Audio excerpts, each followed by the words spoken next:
Hey everyone, welcome back to the podcast, the Cast. What is the day today? Today is the 8th of March 2018. Now, I know you've all been wondering, how have you been going with feeling unhappy from the previous podcast? I don't know if any of you heard of it, but the previous podcast were my tips for feeling unhappy. Some people thought it was a bit depressing to listen to, but look, it was clearly just a parody. So guys, relax. It's don't need to report me to Snopes. Actually, Snopes would probably verify that all the things I said were correct. So let's just get over that for a second. Now, a lot of stuff's been happening this week. It's been a manic week. Cannot describe to you how much work has been on.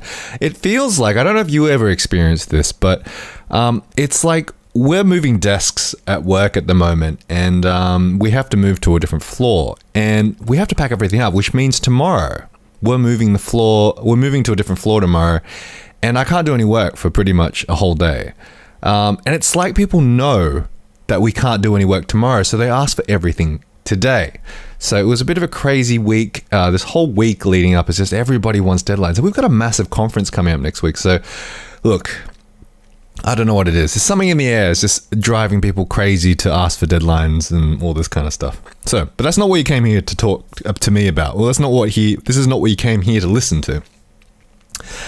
Today, guys, I've got a treat for you. I kind of teased it in the last episode, and I apologize to anybody who thought I was actually going to talk about this topic, but I was actually going to say this topic is about why Star Wars fans will never be happy from this point on. Now, I've got a lot of interesting thoughts about this. I've actually written a few points down that I don't know if you guys all agree with me, but I have a theory. So anyway, let's start from the very top. So, can Disney fix Star Wars, or was it already broken? Now, in 2012, Disney bought Lucasfilm for the princely sum of $4 billion off the most successful independent filmmaker, George Lucas. Now, I love George. Despite what everybody says about him, I think he's a great guy. I would love to meet him one day. George, if you're listening, let's make it happen. Let's have lunch.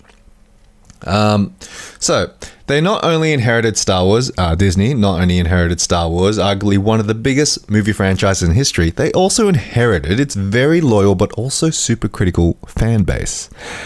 So Disney got to work making its first and very safe entry into the Star Wars universe, The Force Awakens, and to no one's surprise, the film earned the Mouse House over $2 billion at the box office. Clearly a winner.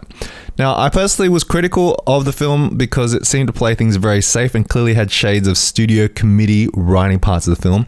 You can just imagine the studio passing notes to the writers saying things like, "Our market research says that the fans really like the scene where Luke blew up the Death Star. Let's replicate that somehow." Or something along the lines of, "Fans want lightsabers. How can we introduce a new type of lightsaber?" Or, "Can you make a planet similar to Tatooine, like a planet that's like a desert?" Now, this is, of course, deliberate. After the fan backlash from the prequels, which I personally have a love-hate relationship with, let's look, I do love the prequels to some degree.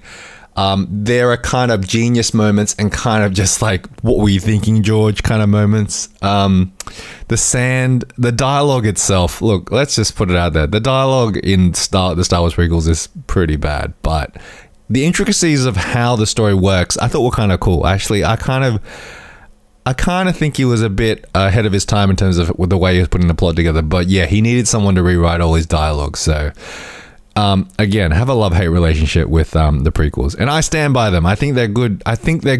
But they're kind of paced a bit bad. So I don't know. Anyway, going back to this. All Disney needed to do, really, with The Force Awakens was to just make a Star Wars movie that seemed like a Star Wars movie. So something that was reminiscent of the original trilogy, which any Star Wars fans cannot dispute as being the great threes, right? So, according to their market research, which was, the original trilogy everybody loves. Was it wrong for them to do that? Well, Initially, it did feel like that, but in hindsight, I can see why they did, right? They had to play it safe to assure their $4 billion purchase could indeed make money, and of course, they succeeded. Now, the second film off the rank was Rogue One, and this piqued my interest a little bit. It showed to me a little bit of risk on behalf of Disney. They went for a more gritty film where the story centered around the grunts and no notable heroes, so there were no established characters in this one. No Han Solo, no Princess Leia, and no C-3PO. There was really nobody from the previous trilogy, well, apart from Darth Vader if you count him, but nobody from the previous movie or incarnations that really were in this one, so that was interesting. And essentially, this was the Dirty Dozen meets Star Wars. I loved it. There were no Jedis, no lightsabers. There were no Jedis. Yeah, there were no lightsabers. But there was it wasn't a main thing. Actually, was there a lightsaber? I can't remember. Was there a lightsaber in Rogue One? I don't think so. I could be wrong. Oh no, there was a lightsaber in Rogue One. I take it back. There was a scene at the end where there was a lightsaber. So, but technically, it wasn't the focus, right? It wasn't a Force heavy movie, or there were shades of the Force, but it wasn't about the Force. So there wasn't it wasn't an integral part of the story. And its whole premise was based around heroes who were guaranteed to never get past, this movie. So, spoilers if you haven't seen it, I apologize. But again, why are you listening to this if you haven't seen Rogue One? Go out and see Rogue One. Okay, now, fast forward to 2017, December 2017, you're in the dark theater and The Last Jedi shows up. And this movie went way left field in terms of direction. Like, I was surprised it went this way. And you know what? I mean, they really let Rian Johnson have his way with this film, and it completely shows. It looks like a singular man's vision, with a few committee notes, but for the most part, it looked like one man's vision.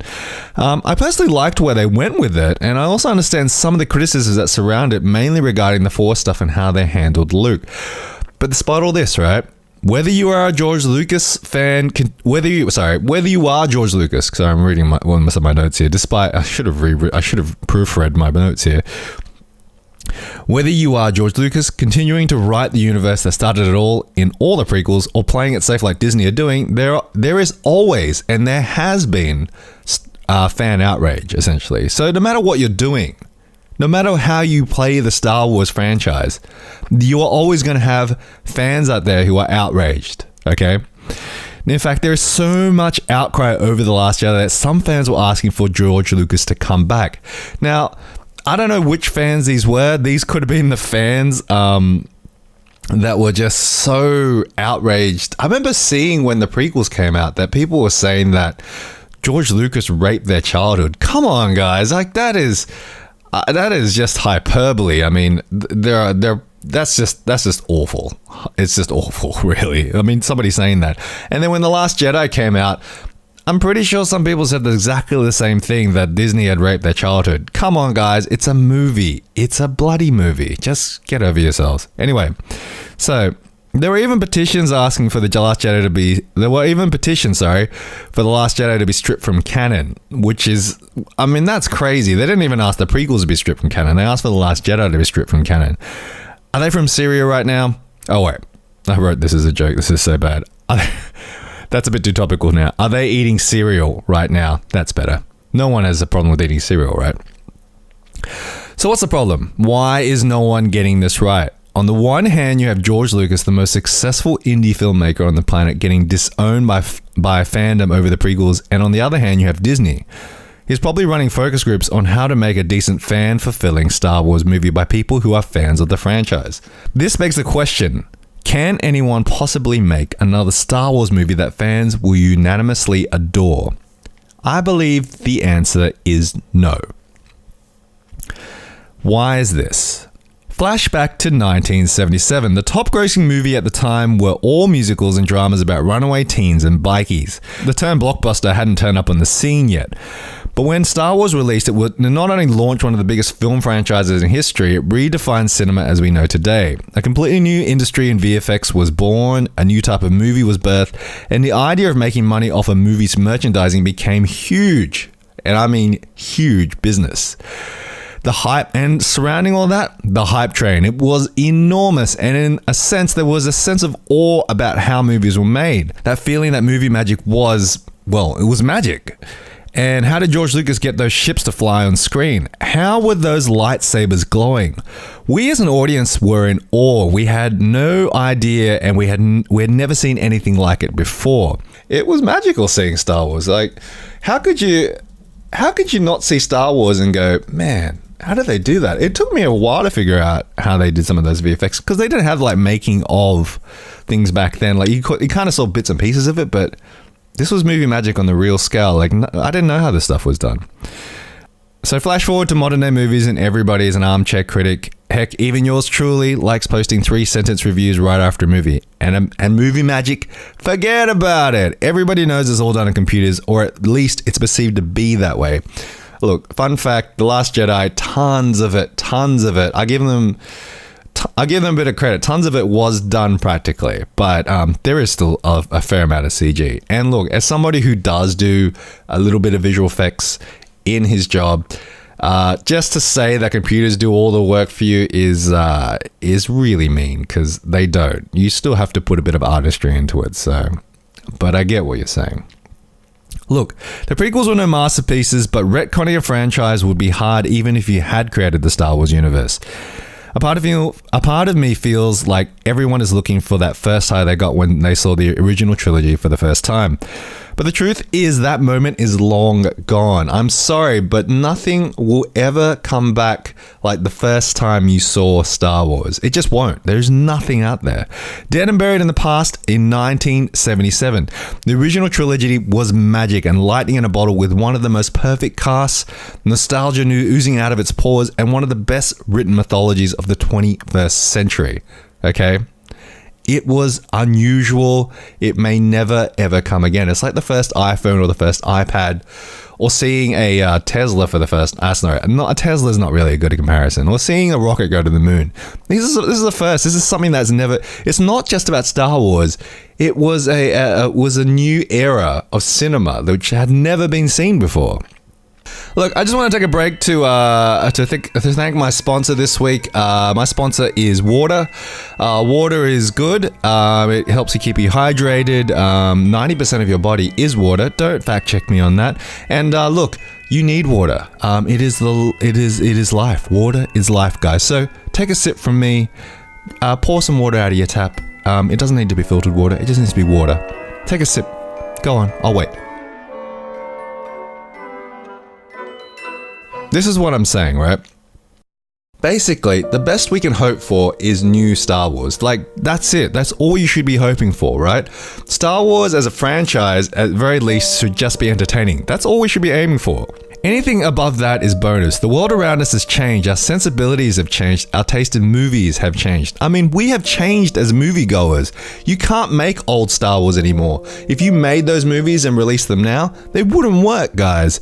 So it is an evolving, changing process. And you guys I think Star Wars fans are just way too hard on the franchise. Like, how can you replicate that? You're never going to see it again.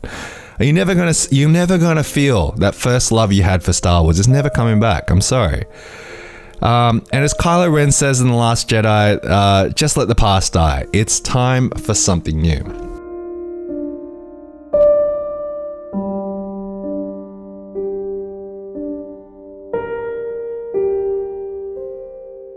So guys, what do you think of my theory? Basically, it's not that I'm giving an excuse for why The Last Jedi isn't up to scratch. Although, personally, I did love The Last Jedi. I actually thought it was going in interesting directions. I actually thought there were some plot points I didn't quite get.